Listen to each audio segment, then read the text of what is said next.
No vídeo de hoje eu quero abordar um questionamento que o internauta Maico Alexandre fez a mim.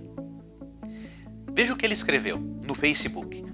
O domingo como dia de guarda tem origem pagã, por isso é condenado pelos que guardam os mandamentos de Deus e mantêm o testemunho de Jesus.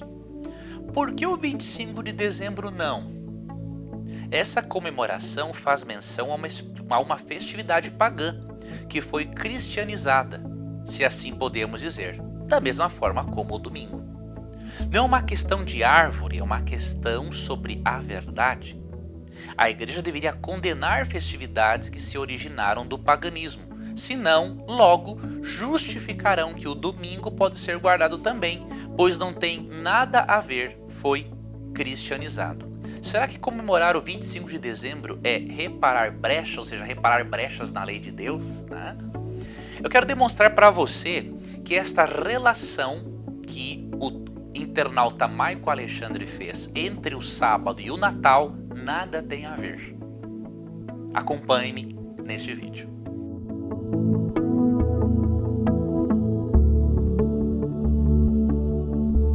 Por que nós não podemos relacionar, não é, a celebração do sábado, ou melhor, a celebração do domingo com o Natal? Nós temos que fazer aqui uma diferença muito grande entre um princípio e um costume, uma prática cultural. Princípio pode ser mudado? Não. E prática cultural? Pode.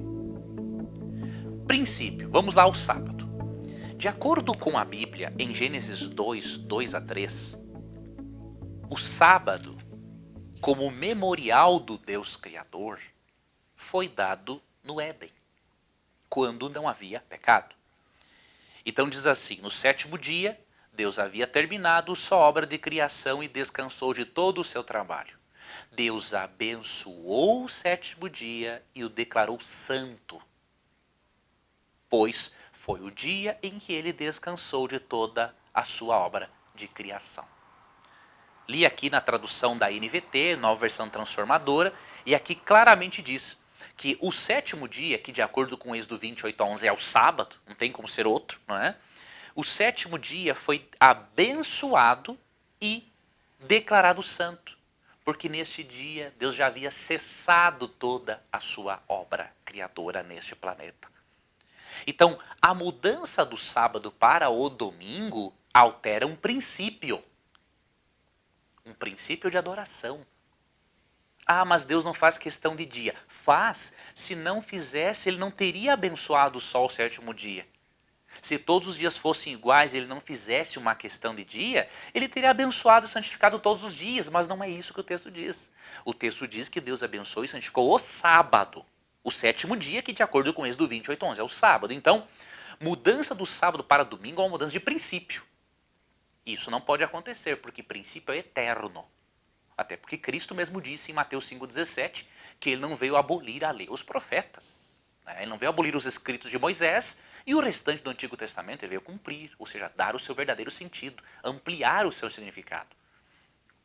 Agora, em relação à comemoração do Natal, existe na Bíblia algum princípio que proíba celebrarmos o nascimento de Jesus? A resposta é não. Em Lucas 2, 14 e 15, os próprios anjos celebraram o nascimento de Cristo. Não podemos dizer que eles eram pagãos por isso. Outra questão que devemos perguntar. Existe algo na Bíblia que proíba fazer uso de questões culturais para ensinar o Evangelho? Existe na Bíblia algo que proíba utilizarmos de elementos culturais para falarmos de Deus? A resposta também é não. Quer ver um exemplo? Aqui em Atos capítulo 17, Paulo usou como exemplo um altar pagão para falar do Deus Criador. Atos 17, vou ler aqui para você a partir do verso 22 até o 24.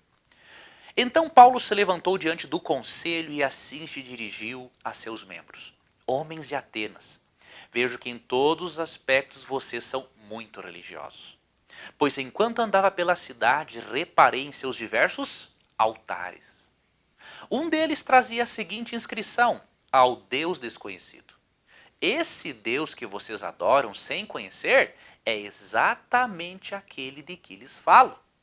Ele é o Deus que fez o mundo e tudo que neles há. E aí segue no seu discurso para tirá-los da idolatria e levá-los ao Deus Criador. Esse internauta aqui que nos questiona por usarmos o Natal para falarmos de Cristo, ele também tem que questionar Paulo. Você teria que dizer assim para Paulo: Paulo, você está errado, não é, Paulo? Você não deveria ter pego um altar pagão em que tem uma inscrição a um Deus pagão e aplicar isso para o Deus verdadeiro. Nossa, Paulo, você é um baita pagão. Eu não creio que o nosso internauta tivesse a audácia de dizer isso para Paulo. Então por que você vai dizer isso sobre o 25 de dezembro? Qual é o problema em um cristão usar o 25 de dezembro para direcionar a mente das pessoas para Cristo? O verdadeiro sol da justiça. Nenhum problema. Né? Não existe uma transgressão de princípio em usar elementos culturais para falar de Deus. Se Paulo usou um altar pagão, por que eu não posso usar uma data? Por favor. Um outro aspecto importante. Em Lucas 16, 19 a 31, na parábola do rico e Lázaro, Jesus não usou um elemento cultural para falar da importância de aceitar a lei de Moisés e os profetas? Ele usou a parábola do rico e Lázaro, uma crença popular, imprópria, inadequada com o ensino bíblico do sono da alma, e Cristo utilizou aquilo como exemplo para mostrar a importância de, em vida, aceitarmos a lei de Moisés e os profetas. Então, querido internauta, a relação que você fez entre domingo e Natal nada tem a ver. Porque a mudança do sábado para o domingo fere um princípio. Né? O princípio de que Deus só santificou o sábado e o estabeleceu como memorial da criação e como parte dos 10 mandamentos. Agora, usar elementos culturais para falar de Deus, isso não fere nenhum princípio, porque Paulo fez isso. Se você vai nos questionar por celebrarmos o Natal da forma correta, você tem que questionar até o próprio Paulo. E eu não creio que isso seja correto. Né? Se você chegar no céu e dizer para Paulo assim: Paulo, você foi imprudente em usar um altar pagão para falar do Deus Criador, Paulo vai dizer para você: mas quem que você pensa que é para dizer isso para mim? Né? Obviamente que você não fará isso no céu. Então, não faça isso aqui na terra, questionando quem está seguindo a metodologia de Paulo. Usar-se de elementos culturais para mostrar o verdadeiro centro do Natal, que é Cristo. Eu concordo plenamente com Ellen White quando ela fala no livro Lar Adventista, capítulo 77, que não devemos deixar a data passar por alto. Mas devemos levar a mente das pessoas para o personagem central do Natal, que é Cristo, e não Papai Noel. Devemos mostrar para as pessoas que um dia Jesus nasceu, morreu, ressuscitou e que ele voltará para nos buscar. E por que não aproveitar uma festa cultural em que os corações das pessoas o coração está mais sensibilizado para falar de Jesus? Eu creio que é uma total imprudência nossa, né, deixarmos essa data passar por alto. Então, não misturemos as coisas. Não podemos confundir a observância do domingo, que envolve uma transgressão de um princípio moral, não é?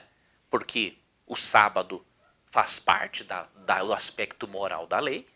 Não podemos associar a mudança do sábado para o domingo com a celebração de uma data. Isso não tem lógica, não tem fundamento nenhum. Eu até entendo, meu irmão que está me acompanhando agora, eu entendo que um irmão evangélico tem essa dúvida. Por que eu entendo? O irmão evangélico, ele assim como nós, tem a Bíblia como regra de fé e prática. Não é?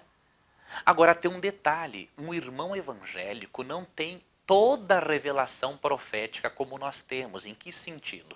Nós cremos que a Bíblia é a perfeita palavra de Deus, não precisa de complemento. Mas cremos que os escritos de Ellen White nos ajudam a irmos de volta ao texto bíblico. E esses escritos, por meio de conselhos práticos, simples e objetivos, nos mostram o valor da palavra de Deus para nos corrigir e para nos orientar. Um adventista sétimo dia, que tem a Bíblia como regra de fé, que avalia que Paulo usa um altar pagão para falar de Deus. Um adventista do sétimo dia que leu o capítulo 77 do Lar Adventista, ou que não leu e continua condenando a celebração do Natal, é uma vergonha. Tá? Um adventista do sétimo dia, que é contra a celebração do Natal, desconsiderando o capítulo 77 do Lar Adventista, é uma vergonha. Me desculpe, mas isso é uma vergonha. Um adventista coerente, ele tem que ter a Bíblia como regra de fé, mas tem que ler os escritos de Ellen White, porque eles levam a pessoa de volta à Bíblia. Então, coerência, amigos. Coerência com a nossa religião para que possamos dar um bom testemunho para o mundo. Tá bom? Que Deus guarde a você. Obrigado pela sua companhia aqui. Vou deixar na descrição do vídeo um link de um artigo meu no meu blog, Perguntas e Respostas sobre o Natal. Ali tem muita coisa interessante que vai ajudar você a ter uma perspectiva, uma visão equilibrada a respeito deste assunto. Tá bom? Compartilhe esse vídeo com as pessoas.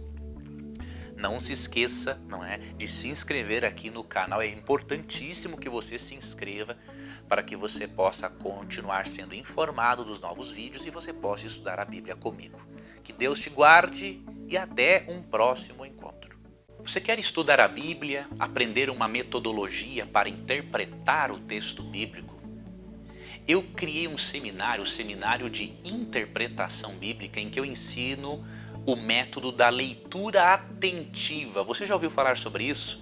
Pois nessas 4 aulas eu dou dicas muito preciosas para você estudar a Bíblia, a fim de se aproximar ainda mais das verdades libertadoras de Cristo. Aproveite, aqui neste canal esse seminário está disponível para você. Será para mim uma honra lhe ajudar no estudo da Bíblia. Para você aproveitar ao máximo este canal, eu lhe peço 3 coisas. Primeiro, se inscreva. Inscreva-se no canal para você ser notificado. E para você ser realmente notificado, você vai perceber que tem um sininho. Clique nesse sininho e sempre que nós publicarmos algo de diferente, que com certeza será muito relevante para você, você será notificado. E o terceiro pedido que eu faço, compartilhe com as pessoas. Talvez você não tenha tempo para mandar mensagens bíblicas para todas as pessoas que você gostaria. Por que não aproveitar as respostas prontas para você enviar para aquelas pessoas que você quer ver no céu e quer ensinar acerca das verdades bíblicas? Tá ok? Aguardo então a você. Vamos trabalhar juntos. Que Deus te abençoe.